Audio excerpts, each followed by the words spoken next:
How do you keep your family accountable? How do you keep your kids accountable? How do you keep your partner accountable? Over here, we do family meetings. Welcome back. If you're new here, I am Andrea, and this is our second year homeschooling my 7-year-old who is in second grade. In this video today, I will be talking about the importance of family meetings. Family meetings really help keep everyone accountable for their responsibilities, for the care of themselves, the care of the house, and the care of one another. Since I was talking about discipline and responsibilities on my last video, I figured I would come back here and share with you about something that's really important, but a lot of families don't think about doing because it takes effort to carve out time to sit together and have a conversation, a structured conversation where we're talking about what's going right, what is going wrong, what we can do better, who needs help with what, who is not doing what they should be doing, and so forth. I have been doing family meetings with my daughter since she was probably 2 or 3 years old. We would sit down and say, oh, let's have a meeting. And she would love having meetings. She would love when her dad would participate. And a couple months ago, we put on a schedule, it's on the calendar, that we meet once a month, the whole family. My daughter, her dad, my husband, and myself, and we talk about all the things. We talk about plans, we talk about how things have been going, we talk about any problems that we're facing, if anyone needs support in anything. And these family meetings are more for her than anything else. It's for her to see that we can sit and have a conversation, that it is safe to talk about our problems, that it is safe to ask for help, that she has a strong support system there for her anytime she needs. I am thinking that we are going to start just having a weekly family meeting here just for our household to make sure that everyone is doing their part and that nobody's overwhelmed. And this isn't something that's super complicated, extremely structured. We're basically talking about, okay, how is everybody doing? Does anyone have issues? Is anything bothering you? Do you have any problem that you need help solving? That kind of thing. And then we talk about responsibilities.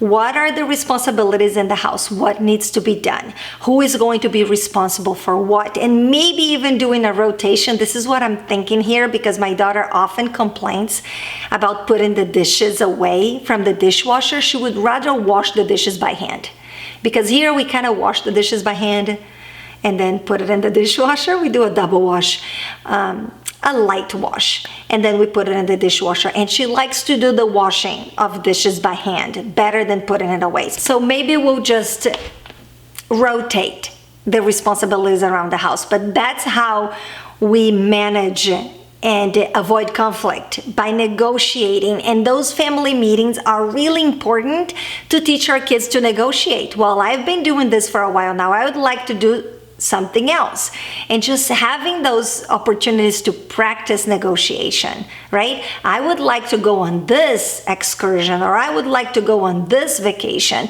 Okay, how are we going to do this? How are we going to work on the budget? Where can we cut expenses to save for this? Oh, you want a new thing, a toy or something. Okay, how are we going to acquire this? How do you plan on making money? How are we going to make this happen? So you see the importance of family meeting just as a practice of negotiation and communication and conflict resolution. And I only see positive things. There's nothing, family time communicating, right? I don't see anything negative about the practice of having family meetings. I think it is necessary, and I think we have, as a society, become so much focused on the individual, on being an individual, that we forget about the whole. And the whole matters. The whole matters. And for the whole to work well, the individuals need to do their part, right? So this is a great accountability system. It's easy to do. You don't need to follow a script. All you need to know is that It's important to check in with each other. It's important to help anyone who needs help. Maybe someone will be overwhelmed. Oftentimes I'm the overwhelmed one in the house, and I ask my family for help. This is what I need from you. This is what I need from you. Can you help me? I need more time for myself. I need to make sure that I'm exercising. I need to make sure that I am reading my books, my adult books. And there are things that I need, that everybody needs to thrive, right? And those family meetings are great for that, where we can talk about all of our needs and all the support that we need, and we can praise one another. That's so important. It is so important. I think every family meeting should start with, let's talk about the success. How has our last week been? What was good? And then we just take that time to just recognize each other's efforts and celebrate their successes. And then we go on talking about what are the responsibilities that we all had. What were the responsibilities that each of us had and how we did with that. And this also, again, not from I am the boss and I am telling you that I didn't do well. I like to approach this from, what do you think? How well do you think you did? What do you think you can improve on, right? How can you contribute more with the family? That kind of perspective. It's more about taking responsibility than blaming. So we celebrate, we praise, we lift each other up. Then we ask that everybody do a little self-evaluation, and then we as a family, we can give feedback as well. That is important. The person needs to be able to look at themselves, and they also need to be able to listen to feedback and get accustomed with listening to people disagree with them or give them constructive feedback, which for the person hearing, if they're not used to hearing to feedback, listening to feedback, they can take that defensively.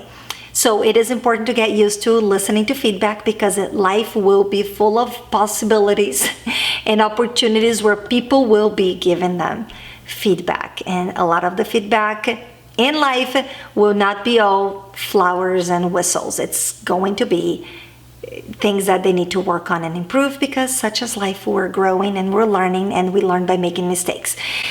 So yeah, and then it's important to talk about budget. Of course, the kids need to know where things are, if anyone needs to contribute in any way to spend less, or to come up with ideas on how to have more fun as a family, what types of activities we can do, what is everyone interested in, what are the goals for this year, what do we want to do as a family.